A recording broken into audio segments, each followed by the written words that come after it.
Welcome to The Hypnotist, the show that gives you inside access to cutting-edge hypnosis with real clients facing genuine issues.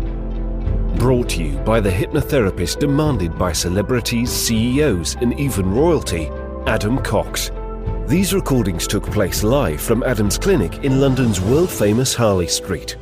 This podcast features powerful hypnosis, so do not listen while driving or operating machinery. This recording is not suitable for those with epilepsy or severe mental health issues. So, get yourself comfortable and enjoy today's episode of The Hypnotist.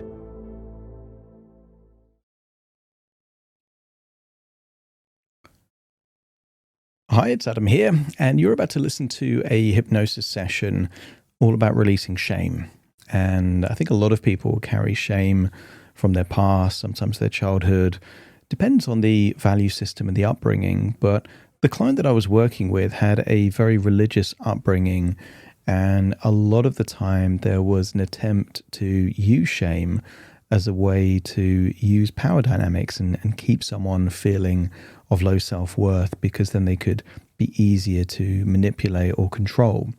And that can happen either consciously and maliciously or unconsciously and unintentionally.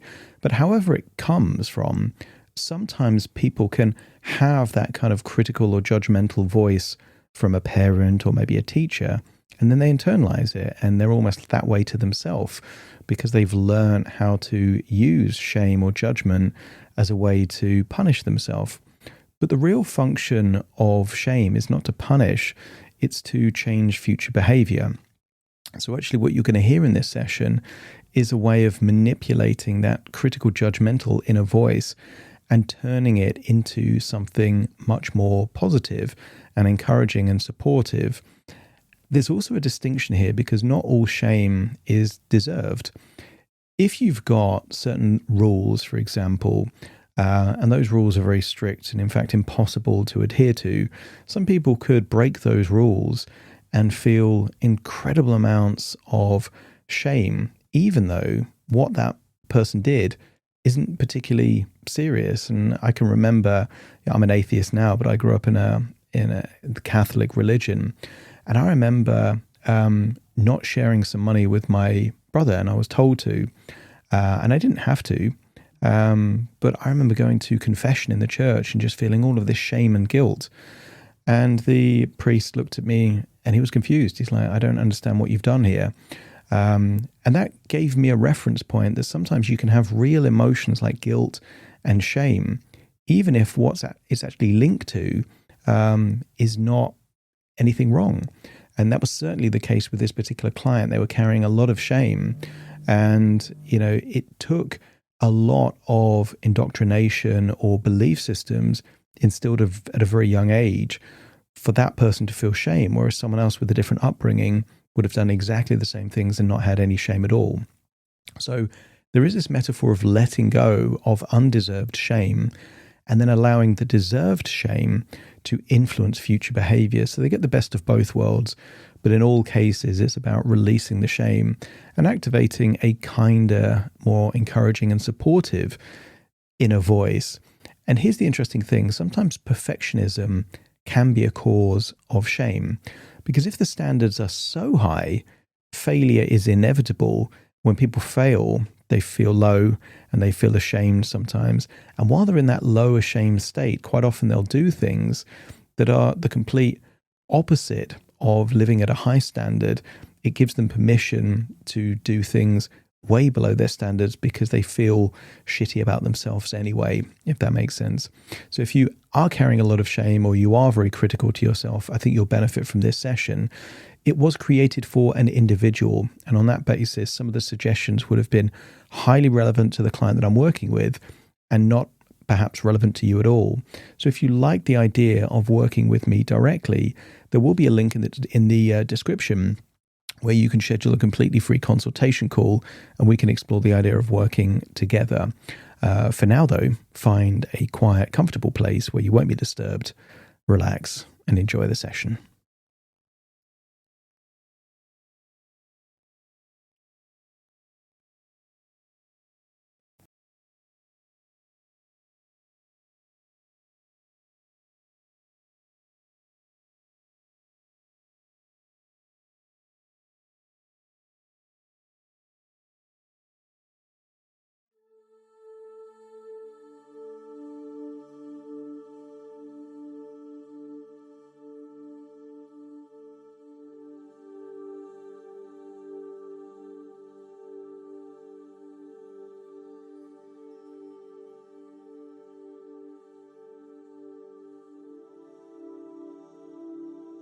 take a deep breath in.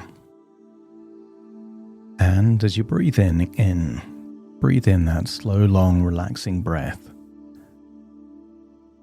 And as you exhale, just allow any feelings of stress or tension, particularly around the eyelids, to feel like they're just melting away. And just allow, with your eyes closed, yourself to focus on the sound of my voice as you continue to breathe in that relaxation and to exhale any feelings of tension, stress, or worries. That's it. Enabling you to drift deeper and deeper relaxed. And maybe you can scan your body for any clues of tension, maybe around the jaw, the neck, or the shoulders. And as you find yourself in that comfortable position, notice even more so than before your breathing. Inhaling gently and exhaling slowly. And with every breath, just a little deeper and longer. And as you focus on your breath, I wonder if you can notice the rhythm of your heartbeat, or maybe a pulse. And maybe you can notice it expanding with a feeling of calm, like ripples in still water.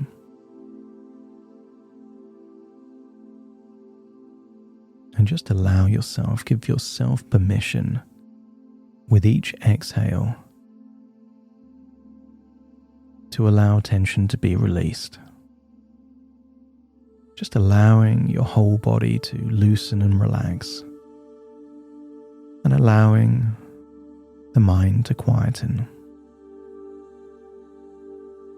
And maybe it feels as if you're descending into a calm, safe place within. Deeper, calmer, and more at ease with each passing moment.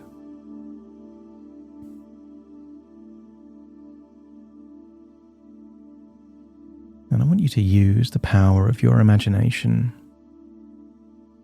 to imagine a children's slide. Maybe a water slide, or maybe a recreational slide that you used to play with as a child. And maybe it was a straight line, or maybe it curved and twisted. But I want you to imagine something strange about this slide.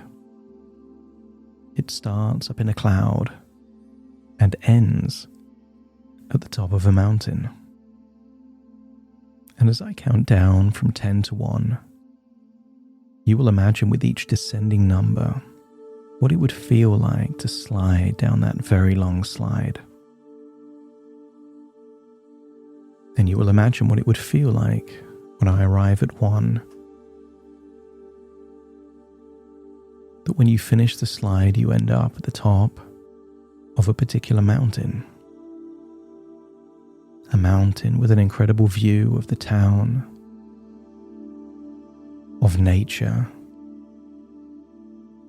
maybe of other things that you recognize, but for now you're up there in that cloud.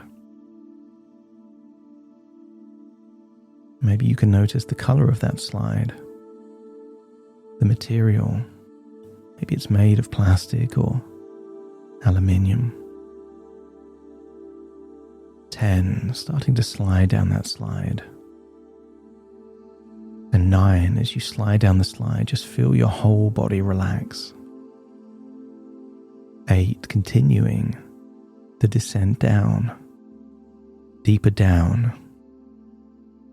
And 7, unleashing a sense of fun, of lightness, And 6, just feel the exhilaration of sliding down that slide. Almost like you're reminded of that childhood moment where you had all that fun sliding down a slide.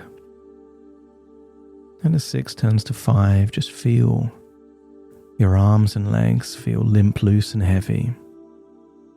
And 4, your internal organs will start to relax. Your heart, lungs, even your gut relaxing as your breathing slows down even more. And then 3, so relaxed as you get closer to the mountaintop. 2, feeling completely calm and relaxed. And 1, feeling a ripple of relaxation from your toes to the top of your head, all the way down to the tips of your fingers. And 0, you're no longer on the slide, and you are now at the peak, the pinnacle, the summit of a mountain.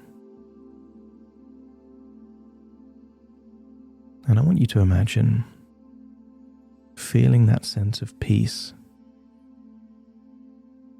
perhaps even a feeling of awe there on that mountaintop, and lean into that feeling, the feeling of being aligned with yourself, feeling connected to you and to nature. And I want you to imagine there is now someone from your past talking into one of your ears. And this is a critical, judgmental voice, reminding you of things from your past as if you're still guilty now. And maybe it starts as their voice and then turns into your voice, but their tone, saying all those things that you did wrong, that you messed up, that you're bad or unworthy. And just notice when you hear those words, maybe you can find the location where shame takes place within you. Maybe your torso, your solar plexus, your heart. And maybe it's a heavy feeling or an unsettled, uncomfortable feeling. And I want you to get a sense that not all shame is useful. There are places in the world where people are shamed for being a different gender, a different religion, a different age. People can be shamed by people projecting values and judgment onto other people. And we can consider that unuseful shame, shame built on false foundations. And I want you to start thinking of just how much of your shame is that type of shame. Not because you did something bad or wrong, just because people were projecting their standards, sometimes hypocritical standards, onto you.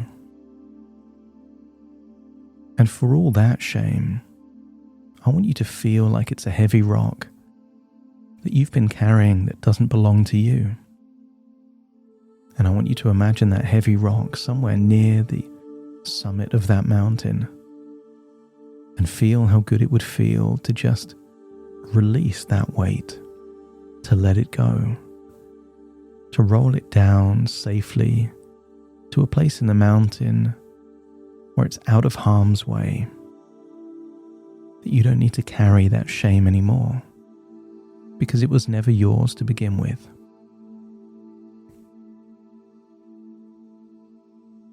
And when you've released that shame, just let me know by nodding your head. That's it. But I want you to get a sense that there is useful shame. And useful shame is the shame that comes from not living up to your own reasonable standards, falling short of your own expectations, doing something that doesn't align with your integrity or your values. That shame we want to learn from, not discard it. And I wonder if you could imagine that judgmental voice, that critical voice, morphing into the tone of someone more helpful and kind and compassionate. I wonder if you could imagine someone that deeply cares for you, talking about that moment from your past in such a way that it inspires you to do something different in your future. Maybe to hold yourself to a higher standard, to learn from the past, to feel wiser than you've ever felt before.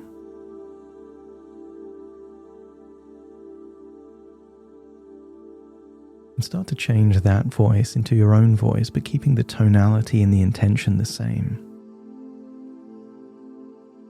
Some people see as shame as a form of punishment for doing something bad or wrong. But I want you to start to embrace a new belief that the real benefit of shame is to encourage you to hold yourself to a higher standard, to change future behavior, not be punished by your past. And every time you hear this kind, encouraging, supportive voice telling you that you are capable of change, that you can live up to that higher standard, that you can and will make progress in your life, I want you to feel that shame disappear and be replaced with a much more wonderful sensation. Maybe hope, optimism, a sense of tenacity or determination. And when you can start to feel that new, useful, resourceful emotion, perhaps in the same place or a different place that shame used to be, just let me know by nodding your head. That's it. And I want you to thank the part responsible for shame. Not the false shame, the real shame. Because it wants you to be better than ever before, to grow, to evolve, to become the best version of you. And that intention is a wonderful intention.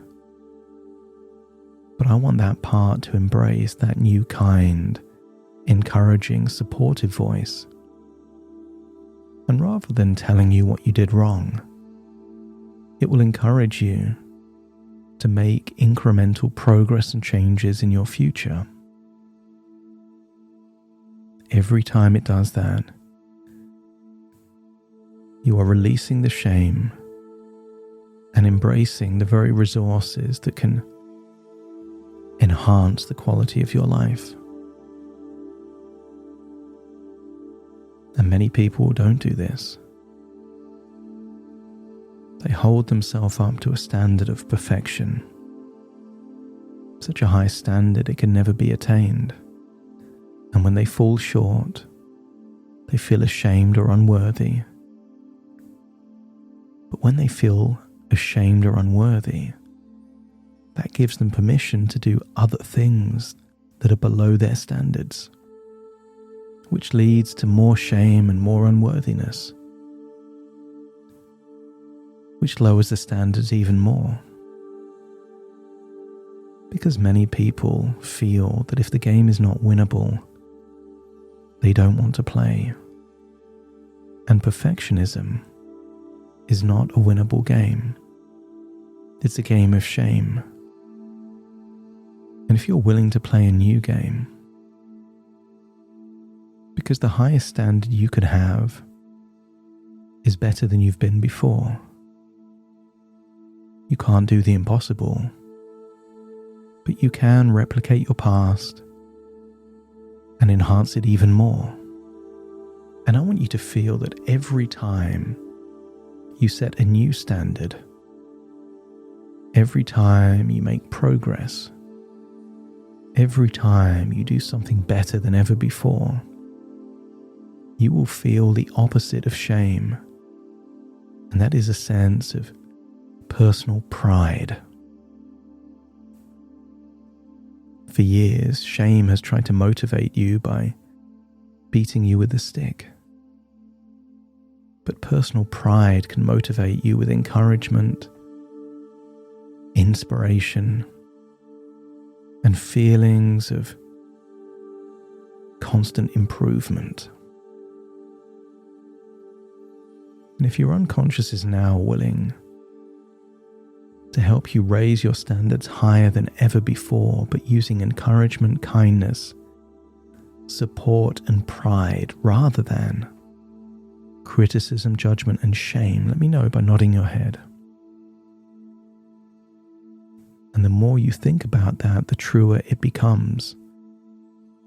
And the more you hear that voice being kind to yourself and encouraging, the more personal pride you will feel, and the more motivated you are to make even more progress, which gives you even more personal pride.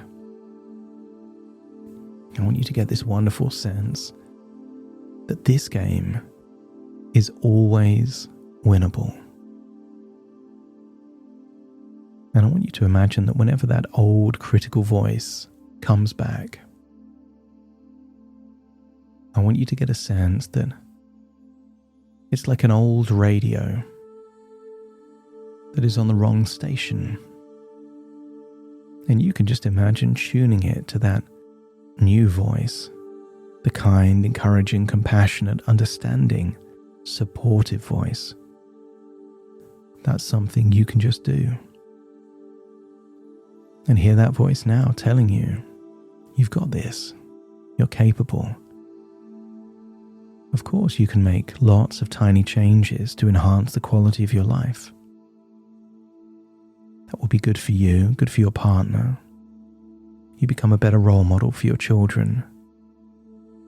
I want you to feel that that once judgmental, critical voice is now a coach, a mentor, a cheerleader, a guide on your journey. So let any old shame feel that it can dissolve now, because you can take all of the wisdom learned from that shame and feed it to that now encouraging voice to help you enhance the quality of your life and the quality of your standards. But only when shame is reasonable. It's not a prison, but a teacher. Not a chain, but a signpost. You're not afraid of shame. You're just keen to learn from it and turn that shame into a resolution, a resolve, a plan to make progress with that encouraging support from within. And there on the top of that mountain, I wonder if you could imagine a giant hologram there in the sky. And I want you to see yourself in the days, weeks, or perhaps months ahead. See yourself with that new inner voice. A voice that is compassionate when you stumble. A voice that encourages you when you hesitate. A voice that knows how to lead you into stimulating ways of enhancing your life when you're bored or have time on your hands. I want you to get a sense that time is a resource, and the willingness to make progress means that you can put that time to use. So I want you to see yourself in a future situation where once you might have felt shame, and notice that instead, how you respond with a different quality, a different expression, perhaps a quiet determination to improve. But you are improving without criticism or cruelty. And I want you to see yourself building your life on the wonderful compounding principle of incremental progress, knowing that perfection is not the goal, but growth, consistency, and becoming more of who you truly are meant to be. And step into that future version of you with less shame and more desire to make progress. And notice how that future feels with all that shame fading away and feeling more self-respect, self-compassion, kindness for yourself, but also that drive to improve, to be the best version of you, and to keep becoming that version of you. And when you think of that future now, you can feel a sense of optimism, resilience, and encouragement. Knowing that critical voice is now an encouraging voice. And if the critical voice comes back, you can just retune it to that encouraging voice, supporting you, believing in you every step of the way. And here's the thing. Making progress doesn't require you to be perfect. Because even learning from a setback or a mistake is still progress, so long as you implement that lesson. And I want you to imagine it's time to leave this mountain. But you leave all the shame behind, and instead you take that kind, encouraging voice and that burning desire to make progress. And I want you to imagine jumping up on that slide and climbing up the slide in the reverse way that you slid down, all the way back up to the cloud. And when you get to the cloud, imagine taking a deep breath in through your nose and out through your nose. Just wiggle your fingers and wiggle your toes, start to connect and calibrate into the here and the now. As I now count from 1 to 10 to awaken you, you will imagine floating from that cloud back into your physical body, feeling that the shame is now in your past and progress is now in your future. Starting to count to awaken you. 1, 2, 3, waking up. 4, 5, 6, more alert. 7, 8, open your eyes, open your eyes. 9, 10, wide awake, wide awake, wide awake.